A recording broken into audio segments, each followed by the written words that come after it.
Deixa eu te dizer uma coisa que ninguém vai falar abertamente. Uma coisa que você não vai ouvir no banco, não aprendeu na escola, não vai ver no Jornal Nacional. O sistema não foi construído para te deixar rico. Foi construído para te manter funcionando dentro dele. Eu sei que isso soa pesado. Sei que parece conspiração. Mas não é conspiração. É incentivo. E quando você entende como os incentivos funcionam, o mundo inteiro começa a fazer sentido de um jeito diferente. Um jeito que ninguém te ensinou a enxergar. Você seguiu as regras, se esforçou, conseguiu um emprego, trabalhou duro, poupou o que sobrava e mesmo assim chegou em algum ponto da vida com a sensação de que algo não fechou, de que o esforço não se transformou em liberdade, de que a vida financeira está sempre um passo atrás do que deveria estar, considerando tudo que você abriu mão. Isso não é coincidência e não é falha sua. O que vou contar aqui é o que eu aprendi ao longo de décadas, investindo na bolsa, observando empresas, estudando ciclos, acompanhando gente que construiu patrimônio e gente que passou a vida inteira acreditando que estava no caminho certo sem sair do lugar. Não é teoria, é observação de quem esteve no campo por muito tempo e aprendeu a separar o que funciona do que só parece funcionar. Existem dois jogos financeiros no mundo. Quase todo mundo aprende o primeiro. Quase ninguém percebe que o segundo existe. E a diferença entre entender isso ou não entender pode ser a diferença entre uma vida de dependência permanente e uma vida construída sobre liberdade real. Fica aqui comigo, porque o que vem a seguir pode mudar completamente a forma como você enxerga cada decisão financeira que toma. Vou começar pelo começo, pelo ponto que mais incomoda porque é o mais verdadeiro. Quando eu era garoto, engraxava sapato no braço. Não tinha pai rico, não tinha herança, não tinha padrinho político. O que eu tinha era observação. Abaixado no chão, lustrando o sapato dos outros, eu aprendi a observar as pessoas. Quem andava leve e quem andava pesado. Quem pagava na hora e quem prometia para depois. Quem construía algo e quem apenas circulava. E o que eu vi ao longo de décadas inteiras foi sempre a mesma coisa. A grande maioria das pessoas estava jogando um jogo que nunca foi desenhado para fazê-las vencer. Esse jogo tem um nome simples, troca de tempo por dinheiro. Você trabalha, recebe. Você para de receber. É uma relação direta, linear, que tem um teto muito claro. E esse teto é o limite de horas que você consegue vender por dia. Ninguém te conta que existe um segundo jogo. Um jogo onde o dinheiro trabalha para você, não você para ele. Onde o seu patrimônio gera renda enquanto você dorme, enquanto você descansa, enquanto você faz outra coisa. Onde o tempo deixa de ser inimigo e passa a ser o maior aliado que existe. Por que ninguém conta sobre esse segundo jogo? Porque quem te ensina não o conhece. Pensa comigo, o professor que te ensinou sobre dinheiro passou a vida inteira em sala de aula. O gerente do banco que te oferece produto de investimento passou a vida inteira dentro de banco. O pai que te aconselhou trabalhou a vida inteira como funcionário. Essas pessoas entendem profundamente o que sabem. O problema é que o que sabem é o primeiro jogo e é o que transmitem. Isso não é maldade, é incentivo. As pessoas ensinam o que conhecem. E o que conhecem, em sua maioria, é trabalhar, receber, poupar o que sobra e repetir até a aposentadoria. Mas existe uma consequência muito cara nesse ciclo. Uma consequência que a maioria só vai sentir décadas depois. Você não sabe o que não sabe. E quando você não sabe que existe um segundo jogo, você não procura por ele. Você vai em frente com toda a dedicação do mundo, com todo o esforço possível, jogando muito bem um jogo que simplesmente não leva aonde você quer chegar. É como ser campeão de damas num tabuleiro de xadrez, a jogada é boa, a estratégia dentro do jogo é impecável, mas o jogo em si não é o certo. E quando você percebe isso, já se passaram anos, às vezes décadas. Essa é a primeira grande verdade que o sistema não quer que você entenda. A segunda começa com uma mentira muito conveniente que a sociedade conta sobre quem não consegue avançar financeiramente. A mentira é simples. Se você não está bem de vida é porque não se esforçou o suficiente, porque não foi dedicado bastante, porque faltou inteligência, faltou garra, faltou determinação. Essa narrativa é muito conveniente para o sistema porque transfere para o indivíduo a responsabilidade de um problema que é, em grande parte, estrutural. A realidade que eu observei ao longo de décadas é diferente. A maioria das pessoas que luta financeiramente não luta por falta de esforço, luta porque foi treinada para jogar o jogo errado desde que nasceu. Pela família, pela escola, pela cultura, pela televisão, por todo o ambiente ao redor. Os incentivos moldam o comportamento muito mais do que a intenção. Você pode querer de verdade ser livre financeiramente, mas se o ambiente ao redor te empurra para outro caminho, a intenção sozinha não vence. O ambiente é mais forte.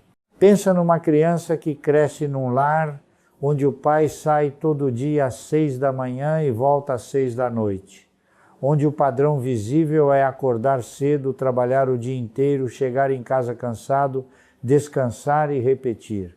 Não é uma crítica a esse pai, é uma observação sobre o que foi transmitido, porque a criança não aprende com o que os pais falam, aprende com o que vê sendo feito.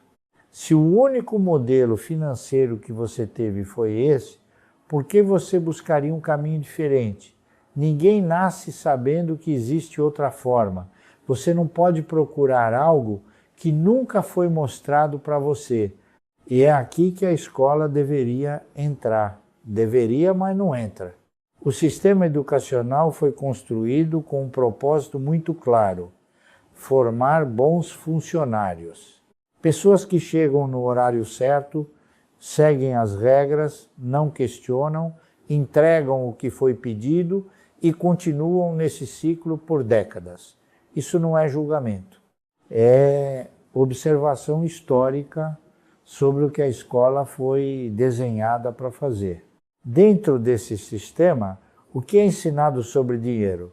Quase nada de prático. E o pouco que é ensinado vem de professores, que em sua maioria nunca construíram patrimônio através de ativos, que nunca receberam dividendo de empresa, que nunca entenderam a diferença entre ser dono e ser funcionário. Como vão ensinar o que nunca praticaram? O resultado é uma geração inteira de pessoas que saem da escola sabendo fazer muita coisa, mas sem saber como o dinheiro realmente funciona, sem entender inflação de verdade, sem entender o que é um ativo produtivo, sem entender a diferença entre dívida que constrói e dívida que destrói. E essa ignorância tem um custo que vai se acumulando silenciosamente ao longo de anos, invisível no dia a dia, mas devastador quando você olha para trás depois de décadas. Vou falar sobre a poupança, porque a poupança é onde a maior parte das pessoas começa e onde a maior parte das pessoas fica parada. Poupar é prudente. Ter uma reserva de emergência é necessário, não estou questionando isso. O que estou questionando é a ideia de que poupar por si só é o caminho para a segurança financeira de longo prazo. Não é. Poupar sem investir é como tentar encher uma banheira com a torneira aberta. A água entra, mas também sai. e ao longo do tempo a banheira nunca fica cheia. O motivo é a inflação. E a inflação é o fenômeno mais subestimado e mais devastador para quem não entende como funciona. Inflação não aparece de uma hora para outra. Ela é lenta, constante, quase imperceptível no dia a dia. Você vai ao mercado e o preço subiu um pouco. Vai ao médico e a consulta ficou um pouco mais cara. Vai abastecer o carro e o combustível aumentou. Cada mudança sozinha parece pequena, mas somadas ao longo de anos, o efeito é de uma violência silenciosa. Se você guardar dinheiro num lugar que não rende acima da inflação, em algo em torno de 2 décadas, esse dinheiro vai valer menos da metade do que valia quando você guardou. Não porque alguém roubou, não porque aconteceu algum problema visível, apenas porque o tempo passou e a inflação fez o seu trabalho enquanto você achava que estava sendo responsável. Isso não é novo, isso não é problema exclusivo do Brasil. É um padrão que se repete ao longo da história humana.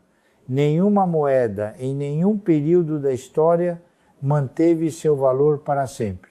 O cruzeiro sumiu, o cruzado sumiu, o real perdeu muito do que valia quando foi criado e vai continuar perdendo como toda moeda perde ao longo do tempo. O ponto central é esse: quem guarda a moeda fica exposto. Quem guarda ativos produtivos se protege. Um imóvel que gera aluguel sobe de preço junto com a inflação ou acima dela. Uma participação numa empresa que vende produtos essenciais se ajusta ao longo do tempo. Uma ação de empresa sólida, que paga dividendo crescente, distribui parte do lucro real que aquela empresa gerou. Esses ativos trabalham enquanto você não está trabalhando. A moeda parada no banco, não. Essa é a diferença fundamental entre quem acumula e quem corre no lugar. E ela começa com entender que poupar é apenas o primeiro passo, não o destino. Agora quero falar de um assunto que divide opiniões e que, na minha visão, é mal compreendido pela grande maioria das pessoas: a dívida. A mensagem que a maioria recebe sobre dívida é simplista e incompleta. A mensagem é: dívida é ruim, pague tudo, nunca se endivide, dívida é pecado financeiro. Essa ideia parece prudente na superfície, mas ela esconde uma realidade muito mais complexa. Existe uma diferença fundamental entre 2 tipos de dívida. E confundir essas duas coisas destruiu mais patrimônios do que qualquer outra coisa que eu já observei ao longo de décadas. A primeira é dívida de consumo. Essa sim é veneno. É a que financia bem, que perde valor, que cobre gasto do dia a dia, que permite viver além do que se ganha. Cartão rotativo com juro de 2% ao mês, cheque especial, financiamento de televisão, parcelamento de viagem. Essa dívida drena a renda, destrói o patrimônio e prende a pessoa num ciclo que fica cada vez mais difícil de quebrar. Quando você paga juro de 18%, 20%, 25% ao mês, você não está apenas gastando dinheiro, você está transferindo o seu futuro para quem te emprestou. Cada real de juro que você paga vai para o patrimônio do banco, não para o seu. E isso acontece mês após mês, silenciosamente, enquanto você faz força e não sai do lugar. Mas a segunda é dívida produtiva, e essa é completamente diferente. Quando você usa crédito para comprar um ativo que vai gerar mais renda do que o custo da dívida, você está usando uma ferramenta. Da mesma forma que se usa uma alavanca para mover um peso que você não conseguiria mover com as mãos, um empréstimo para comprar um imóvel que vai gerar aluguel acima do custo do financiamento, uma linha de crédito para capitalizar um negócio que vai crescer acima do juro cobrado. Nesses casos, a dívida trabalha para você, não contra você. Agora, preciso ser honesto sobre um ponto que muita gente usa como desculpa para se endividar de forma imprudente. A alavancagem amplifica tudo, não só os ganhos. Amplifica as perdas com a mesma potência. E o mundo real não é controlado. Crises aparecem, cenários mudam. Empresa que parecia sólida enfrenta dificuldade. Mercado que parecia certo vai na direção contrária. Quem está muito alavancado não tem margem para esperar. Não tem tempo para o cenário se recuperar. Quando o custo da dívida continua chegando e o ativo não está gerando o que deveria, a pressão se torna insustentável. E aí o erro se transforma em destruição. O que eu aprendi na prática é que não é necessário usar a alavancagem para construir patrimônio. Nunca foi. A combinação de paciência, disciplina e tempo faz o mesmo trabalho, com muito menos risco. Crescer devagar e de forma constante é uma estratégia que funciona para a grande maioria das pessoas, sem precisar apostar mais do que se tem. Mas existe um terceiro tipo de dívida que pouca gente classifica como tal e que talvez seja o mais perigoso de todos. A dívida invisível que você paga em impostos por não pensar neles antes de ganhar o dinheiro. Vou te mostrar como isso funciona na prática.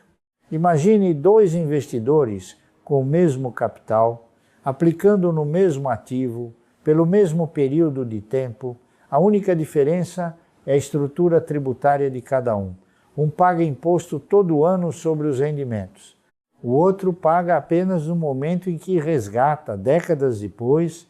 Ao final de 30 anos, a diferença no patrimônio acumulado pode chegar a 40%, 50% a mais para quem diferiu a tributação. Não por mágica.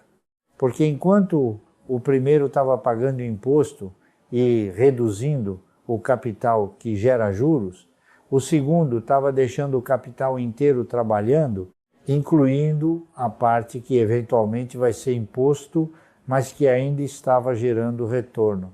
Isso se chama eficiência tributária e é algo que pessoas que constroem patrimônio pensam antes de ganhar o dinheiro, não depois quando já foi descontado.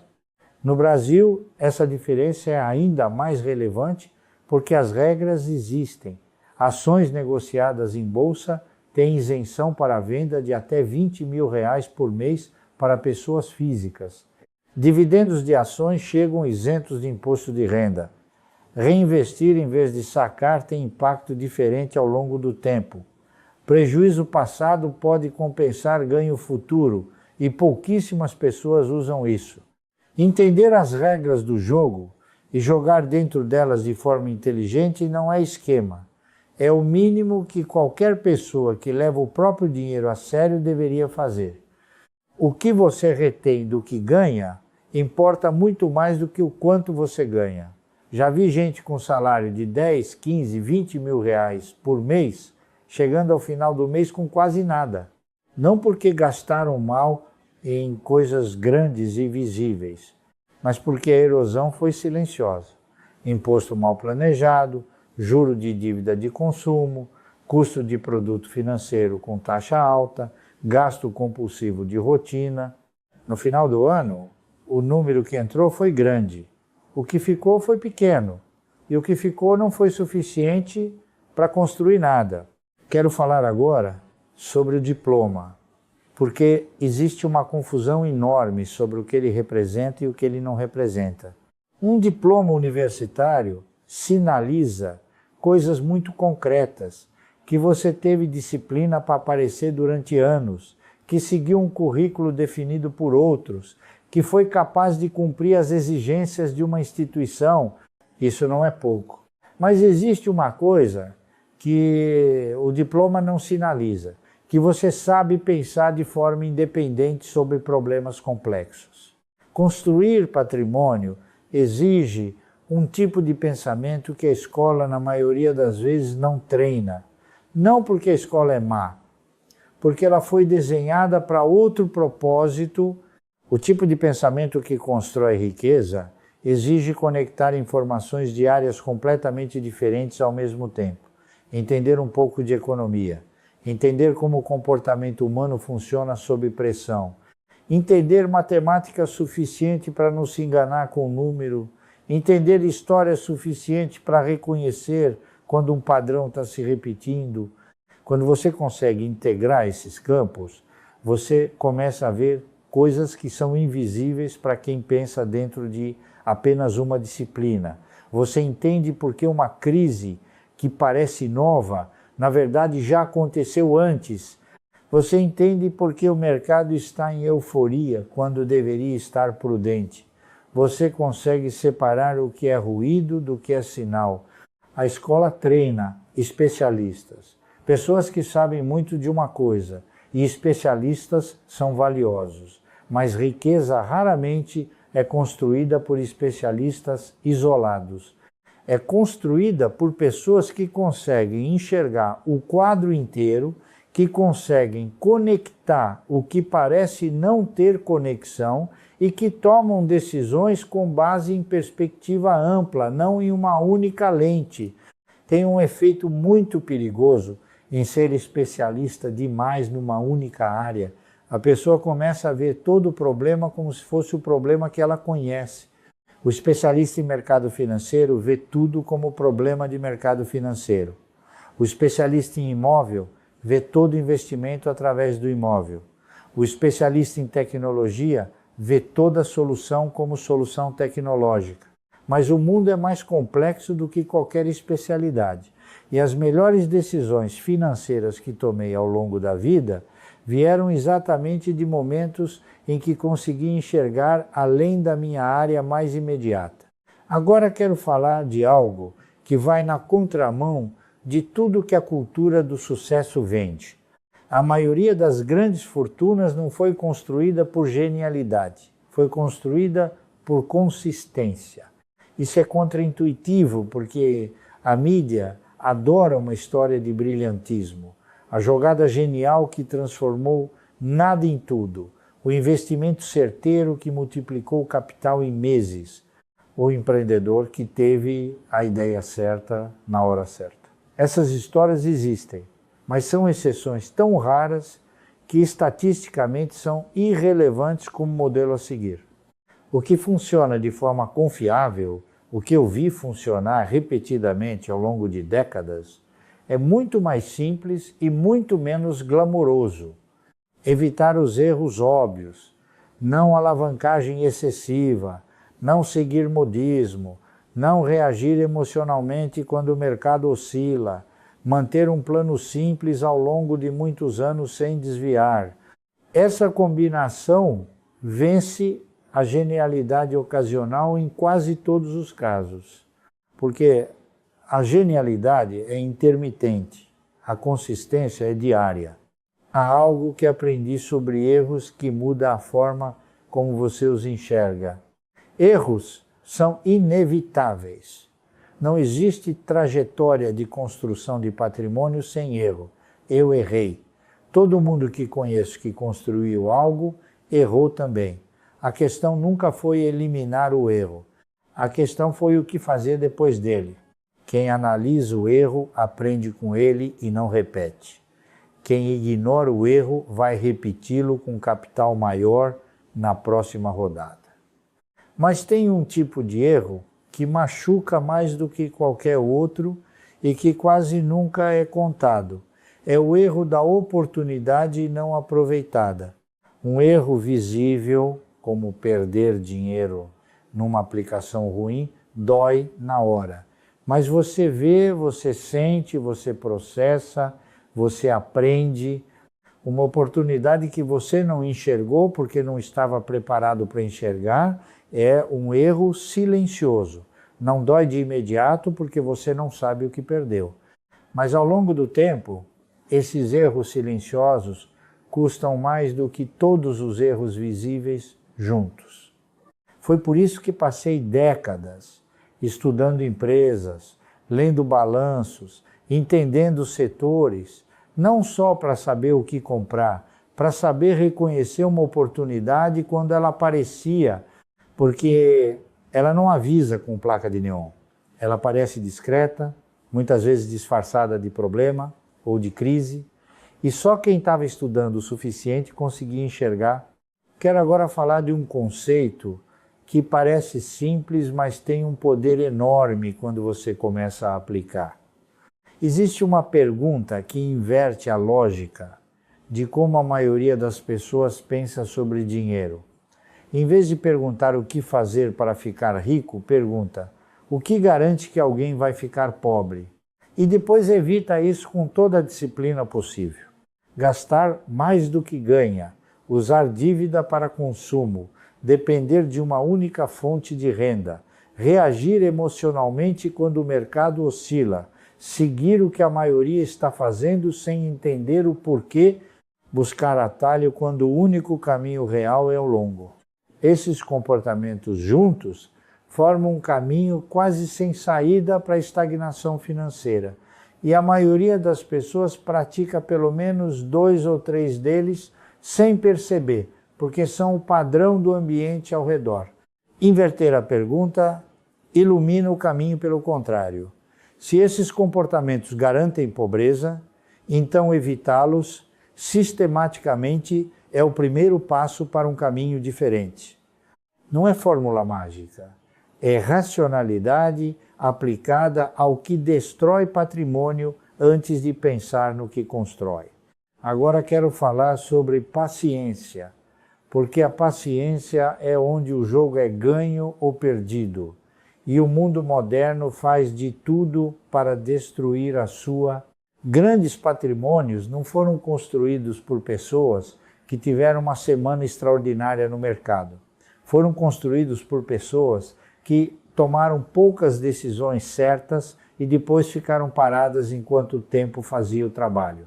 Ficar parado é muito mais difícil do que agir. Muito mais. Quando o mercado cai, a sensação de urgência empurra para vender. Quando um novo modismo aparece, a sensação de que você está ficando para trás empurra para comprar. Quando um colega conta que ganhou dinheiro com uma aposta, a tentação de fazer o mesmo é enorme. E quase sempre a melhor decisão nesses momentos é não fazer nada. Eu passei por ciclos de mercado que o noticiário dizia que iam acabar com tudo. Crises que pareciam o fim do mundo. Cada uma dessas crises gerava pânico e o pânico gerava vendas desesperadas a preços de liquidação. Eu observava. Quando eu entendia que o fundamento da empresa continuava sólido, que o negócio continuava gerando caixa, que o dividendo continuava chegando, eu ficava. E às vezes comprava mais. Não porque era corajoso, porque entendia o que tinha. E quem entende o que tem não precisa de aprovação do mercado para manter a posição. Paciência não é passividade.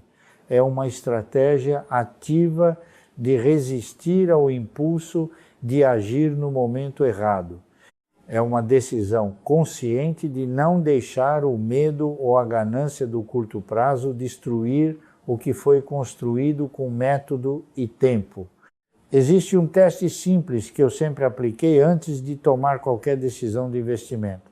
Se eu não me sentisse confortável em manter aquela posição por 10 anos, não deveria tê-la por 10 minutos, porque quem pensa em 10 anos vê o mundo de forma completamente diferente de quem pensa em 10 semanas.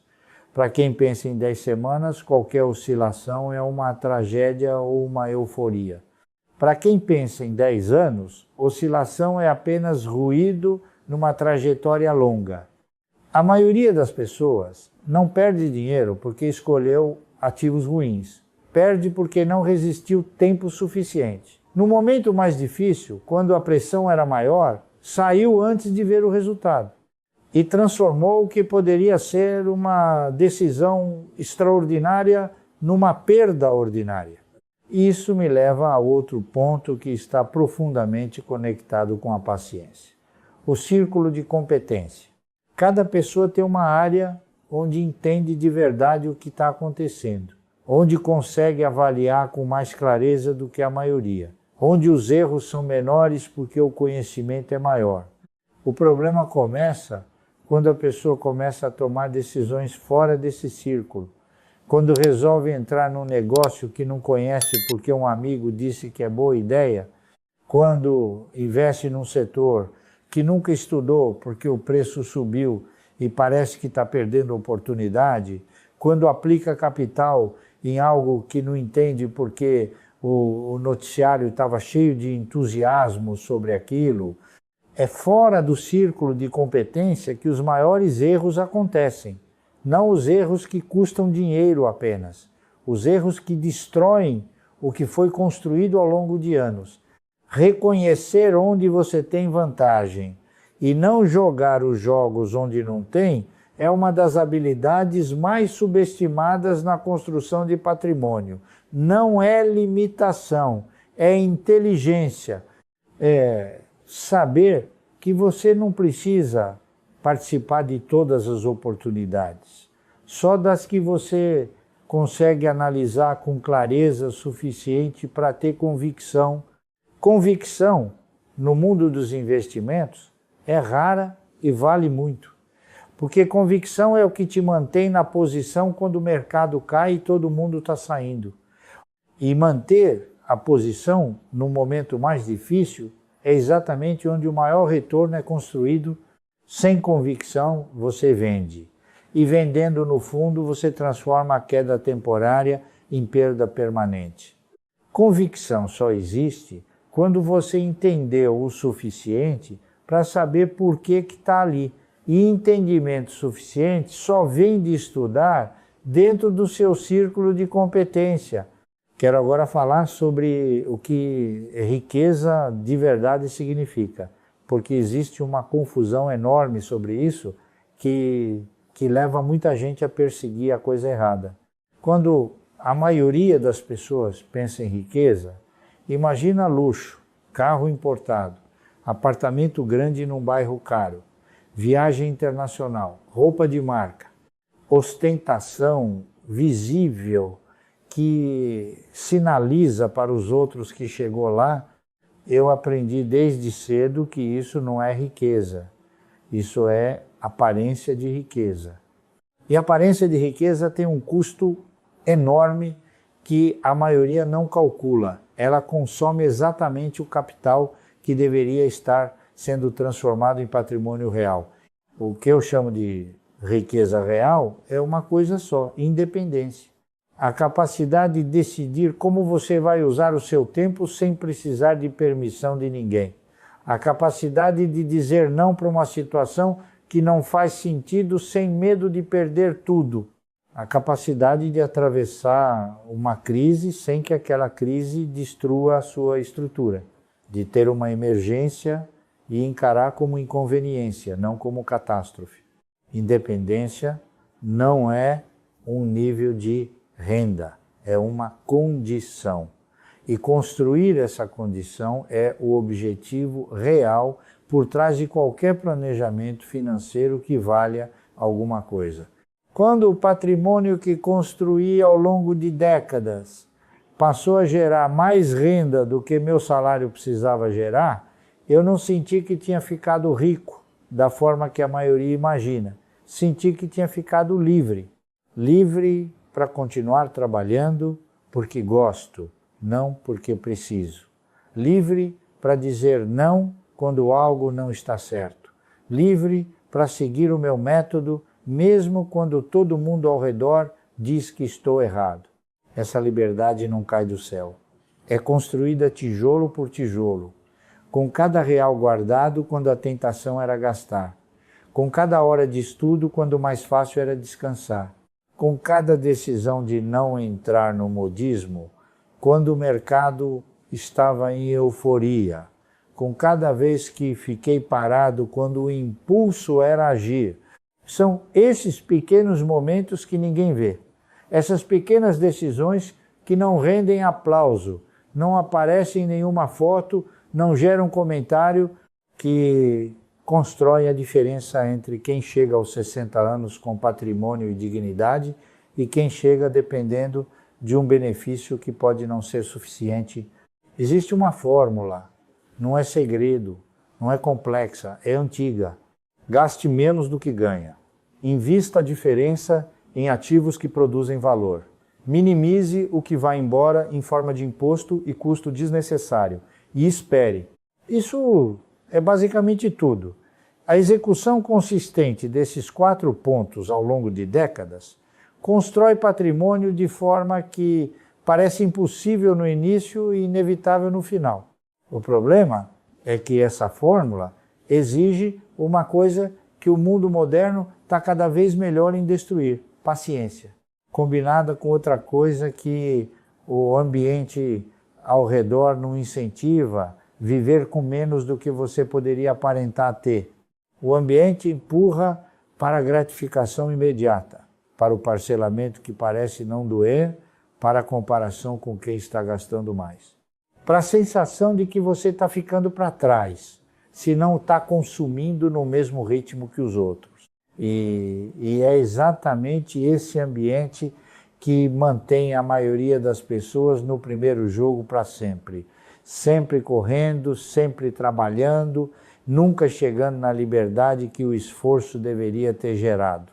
Agora quero falar sobre algo que está na raiz de tudo e que vai além de estratégia financeira.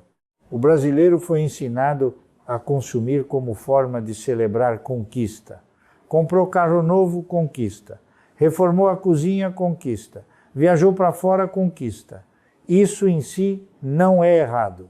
Mas quando essas conquistas são financiadas por dívida de consumo, ou quando consomem o capital que deveria estar sendo construído, elas se tornam armadilhas com embalagem de recompensa. Existe uma inversão que precisa acontecer na cabeça de quem quer de verdade sair da fragilidade financeira. Em vez de trabalhar para consumir, trabalhar para construir, em vez de gastar para mostrar que chegou lá, guardar para chegar de verdade. Em vez de parcelar o prazer de hoje em troca de aperto amanhã, adiar parte do prazer de hoje para ter liberdade amanhã. Essa inversão dói porque vai contra o que o ambiente estimula, vai contra o que os amigos fazem, vai contra a propaganda, vai contra a lógica do gosto de parecer, mas não tem. Mas quem faz essa inversão e sustenta por anos, descobre que chegou a um lugar onde a maioria nunca chegou. Um lugar onde o dinheiro trabalha para você, onde você não depende do próximo salário para se manter, onde o futuro existe e você tem algum controle real sobre ele. E isso, aprendi na pele, é um tipo de bem que ninguém pode tomar de você desde que você não entregue de volta por impulso. Quero falar de um último ponto que está ligado a tudo que disse até aqui e que é talvez o mais silencioso e o mais poderoso de todos. O ambiente em que você vive molda as suas escolhas muito mais do que qualquer planilha ou qualquer conhecimento técnico.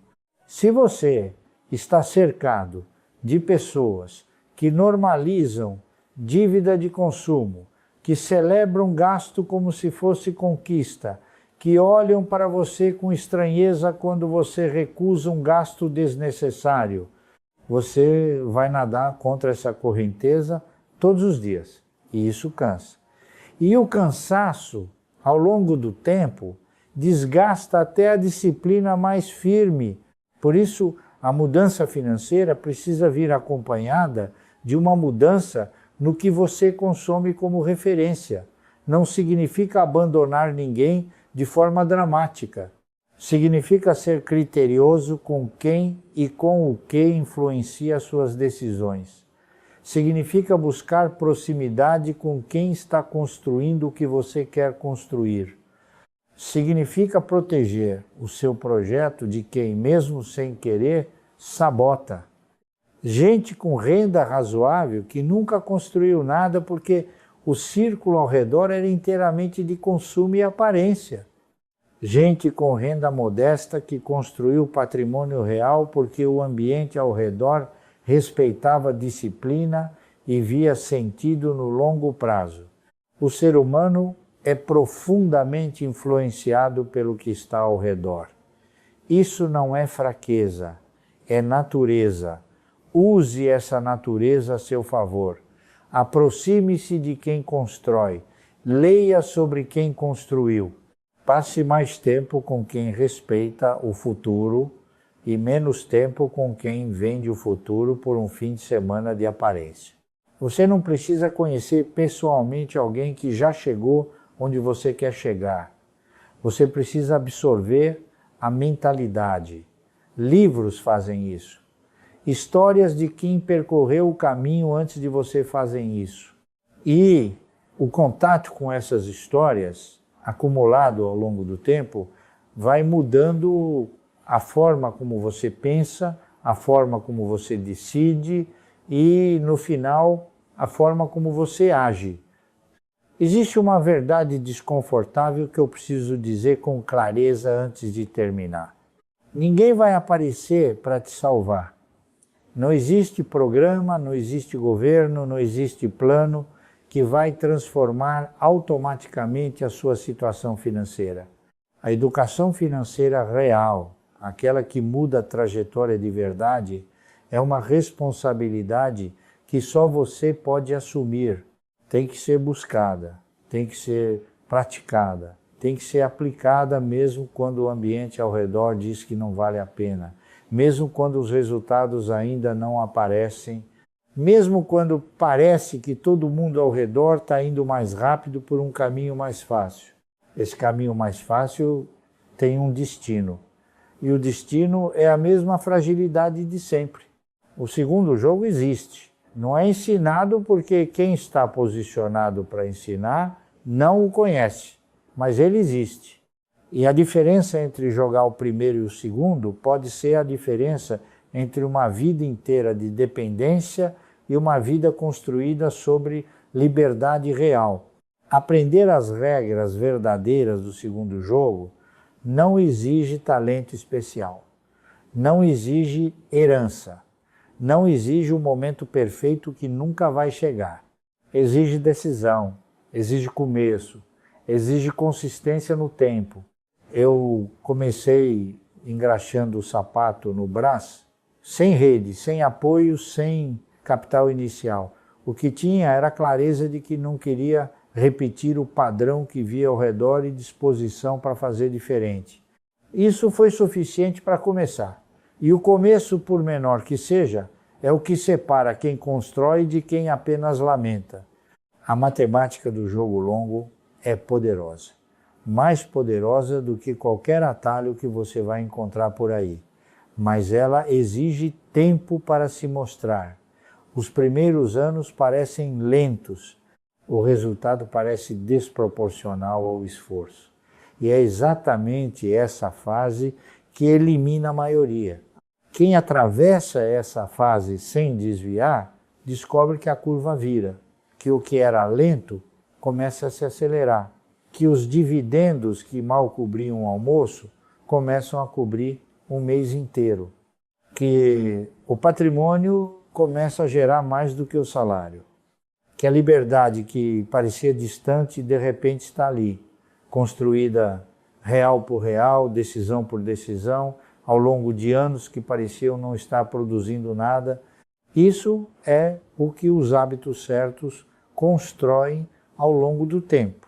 Uma estrutura que no começo é invisível, mas que um dia começa a sustentar você em vez de você sustentar ela. O sistema foi projetado para te manter onde você está, mas o sistema não tem controle sobre quem decide se afastar dele. Não tem controle sobre quem para de jogar o primeiro jogo e aprende as regras do segundo.